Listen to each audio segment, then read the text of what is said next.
final time before we see the green flag racing at Richmond.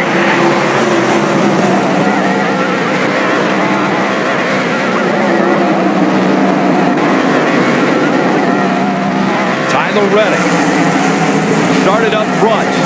Kyle Busch in that front row, but Reddick has separated himself early. 2 by 2 behind him, though. Denny Hamlin in the 11, looking already, trying to take second away from Busch. Truex way up the racetrack there in turn 3 and 4. The 19 losing a few spots. Locked up the left front tire, I believe. I couldn't tell if it's the left front or left rear. I agree with you, Junior. I saw smoke and up the hill he went. Now he hears on the 3 wide top with 2 Bass Pro cars in the mix. Is it 4 wide now as we see that 22 of Joey Logano throwing it in right in front of Ross Chastain. Stays 3 wide. Austin Dillon in the 3 on the inside, the 14. And there of Chase Briscoe in the middle of that sandwich, and the 19 of Martin Truex Jr. outside of him. That gets sorted out. Let's take another look at the 19 or what happened. You see Truex driving into turn 3, gets on the brakes. Oh, contact actually with the 47. Ricky Stenhouse Jr. Yeah, that's pretty hard contact, honestly, this early in the race. Looks like Truex, they're trying to work hard on that outside, trying to maintain, not lose too many spots. Right, started to 10th and back to 17. Wow, that's a lot of spots. Right now, everybody in the top 10 running right on the bottom. We expect to see this track get a little wider with the heat we had today and how green the racetrack is. Hoping this racetrack will widen out a little bit as it gets to rubbered up. We just heard Kyle Busch say to protect your tires, you got to slow down a little bit, but you got to find the balance because you don't want to slow down so much that people pass you, but you want to stay in front of them. How, as a driver, do you do that? You just got to maintain the gap. You know, you got help from your spotter behind to tell you about the gap behind you. And you obviously can see what's out in front, but you just need to know what kind of lap times and what kind of speeds behind you to be able to moderate how hard you're driving your race car if you want to save a little bit of tire or a little bit of speed for the long run. Out in front of the field, Tyler Reddick has been up front for 5 laps. Those 5 laps are monumental for the 45 driver because it's the first laps he's ever led on a short track. I think that is an amazing statistic for Tyler Reddick. Well, they better not get too used to it because that 11 car, I think, is just a little bit quicker. Denny Hamlin started to work a different line in 3 and 4. I think we'll see this throughout the day. He ran high in 3 and 4 the last time by there, this time right on the bottom.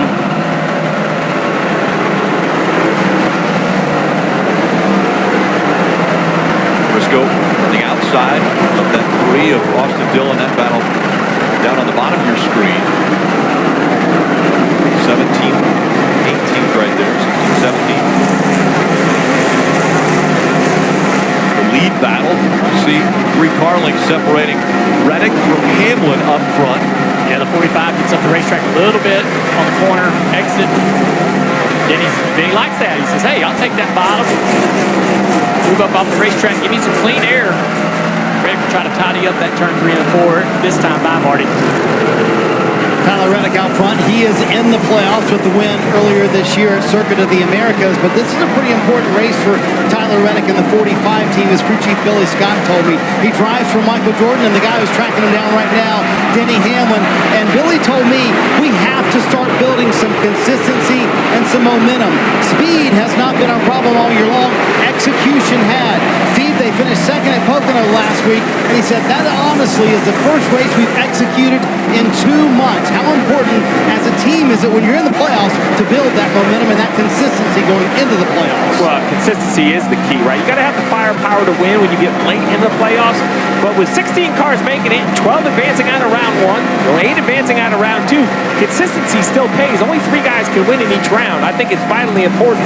And that's really what the guy at the bottom of your screen, that 22 of Joey Logano, he's the champion from a year ago. And that's kind of what he did. Consistent, worked his way through the playoffs, and then when it mattered, he had the firepower and went and won Phoenix. Logano, one of the drivers on the move, in advanced 4 positions since the start of the race. LaJoie and Allmendinger, both of those have moved up 5 spots. As we see, speaking of moving up, we saw the 10 of Eric Almirola move up the racetrack and push that 22 a little higher than I think he wanted to go. Keep this in mind, we're 11 laps into a run. And the cars, every car in the field has slowed down over 1 second from their fastest lap. That is just how quick the grip goes away. This good little battle on top of the screen between Kyle Busch, the 9 of Chase Elliott, Bubba Wallace, who's showing pretty decent speed. Qualified field still running there, but on the start, the initial start of the race, he lost a spot or two, has drove back and right into the back bumper of Chase Elliott now. Maybe puts the back bumper on there. We see the DoorDash on board of Bubba Wallace.